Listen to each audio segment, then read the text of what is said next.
Hello, everyone. I'm sorry it's taken me so long to reach out to you. I miss you all so much. And I can't wait to be on stage talking to you in person. As you know, I've always been an open book. And I wasn't ready to say anything before. But I'm ready now. नमस्कार दोस्तों, Titanic singer salient Dion को आप सब जानते होंगे। My heart will go on song जो है एक एवरग्रीन क्लासिक है, आप में से कई लोगों का फेवरेट भी होगा। तो जैसे कि सेलिन डियोन अपना इंस्टाग्राम पेज के थ्रू बताया है, she is suffering from a disease called as stiff person syndrome. ये बेसिकली एक ऑटो इम्यून मूवमेंट डिसऑर्डर है जिसमें ह्यूमन बॉडी स्टैच्यू जैसा बन जाता है। बेसिकली मूवमेंट्स को रेस्ट्रिक्ट करते हैं। ये अफेक्ट करते हैं हमारा central nervous system. Central nervous system consist of brain and spinal cord. और आप सबको पता है ब्रेन जो है हमारा thinking, learning, movement and feeling को कंट्रोल करते हैं, वेरास स्पाइनल कोड मैसेजेस को कैरी करते हैं ब्रेन एंड नर्व्स के बीच में थ्रू आउट द बॉडी। तो स्टिफ पर्सन सिंड्रोम बेसिकली एक sporadic auto immune movement disorder है जो हमारा सेंट्रल नर्वस सिस्टम को अफेक्ट करता है। ऑटो इम्यून डिसऑर्डर मतलब क्या होता है? देखिए, आप सबको पता है हमारे शरीर में एंटीबॉडीज रहते हैं जो हमें इम्यूनिटी प्रोवाइड करते हैं एंटीजन से। जब हमारे एंटीबॉडीज हेल्दी सेल्स को अटैक करते हैं उस कंडीशन को ऑटो इम्यून डिसऑर्डर बोलते हैं। तो जिनको ये स्टिफ पर्सन सिंड्रोम अफेक्ट करते हैं, they will start experiencing stiffening in the trunk muscles. Trunk muscles मतलब क्या होता है दोस्तों? देखिए, हमारे साइड्स में जो मसल्स है ना, इन्हें ट्रंक मसल्स बोलते हैं। तो जिनको ये स्टिफ पर्सन सिंड्रोम होता है उनके ट्रंक मसल्स सबसे पहले स्टिफ हो जाता है, एकदम रिजिड हो जाता है, और धीरे धीरे ये जो स्टिफनेस है या फिर रिजिडिटी है ये लग्स तक पहुंच जाते हैं, फिर दूसरे मसल्स को भी अफेक्ट करते हैं ओवर द टाइम। तो कुल मिला के ये जो मसल्स है ये हमें बॉडी मूवमेंट्स में मदद करते हैं। तो जैसे कि ये मसल्स रिजिड हो जाएगा या फिर स्टिफ हो जाएगा तो हमारा बॉडी मूवमेंट्स में प्रॉब्लम आ जाएगा। आसान भाषा में ह्यूमन बॉडी एक स्टैच्यू की तरह बन जाएगा, बॉडी पार्ट्स मूव नहीं कर पाए।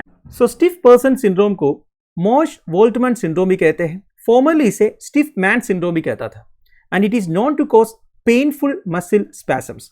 अब ये स्पैसम्स मतलब क्या होता है? देखिए, हमारे शरीर में जितने मसल्स है वो हम वॉलंटरली मूव कर सकते हैं, है कि नहीं? पर कभी कभी कुछ डिसऑर्डर की वजह से मसल्स का इररेगुलर मूवमेंट होता है या फिर इनवॉलंटरी मूवमेंट होता है जो हम कंट्रोल ही नहीं कर पाएंगे। ऐसे केसेस में मसल्स कॉन्ट्रैक्ट होने लगता है।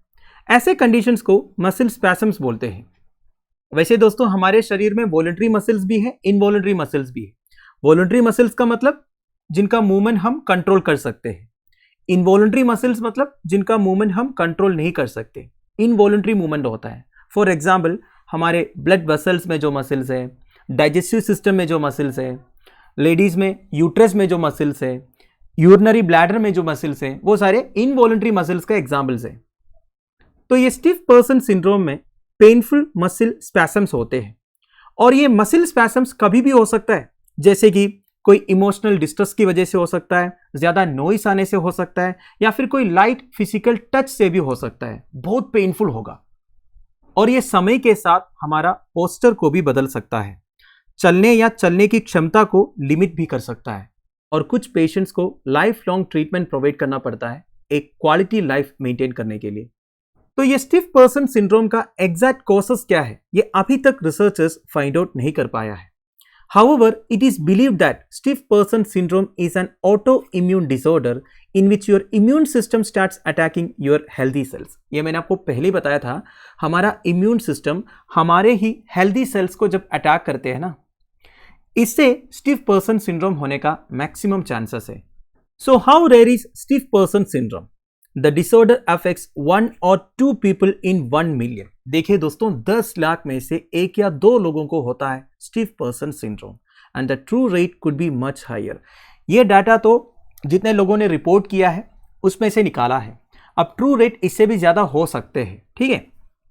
अब ये स्टिफ पर्सन सिंड्रोम का और एक प्रॉब्लम ये है, इससे एसोसिएटेड और भी मेडिकल प्रॉब्लम्स हो सकते हैं, and the syndrome mostly affects adults in their middle to later years and females are more commonly affected than men. तो मेन से ज्यादा फीमेल में स्टिफ पर्सन सिंड्रोम होने का चांसेस ज्यादा है। तो दोस्तों दैट्स इट। देखिए डॉक्टर्स के हिसाब से स्टिफ पर्सन सिंड्रोम का कोई इफेक्टिव क्योर नहीं है, फिर भी कुछ मेडिकल ट्रीटमेंट्स यूज करते हैं जैसे कि heat therapy, ultrasound therapy, deep tissue therapy etcetera. और कुछ नॉन मेडिकल ट्रीटमेंट्स भी है दोस्तों, जैसे कि एक्यूपंक्चर। आपने सुना, एक्यूपंक्चर बेसिकली एक traditional Chinese non medical treatment है जिसमें आपके शरीर में नीडल्स इंसर्ट करते हैं, स्ट्रैटेजिक पॉइंट्स में नीडल्स इंसर्ट करके ट्रीट करते हैं। तो एक्यूपंक्चर वगैरह करवाने से पेशेंट्स को थोड़ा बहुत रिलीफ मिल सकता है। तो it's totally unfortunate that Celine Dion जैसा एक एक्सेलेंट एंड लविंग पर्सनालिटी को इस तरह का एक डिसऑर्डर हुआ है। We will pray for her good health. Thank you for watching. Bye bye. Have a nice day.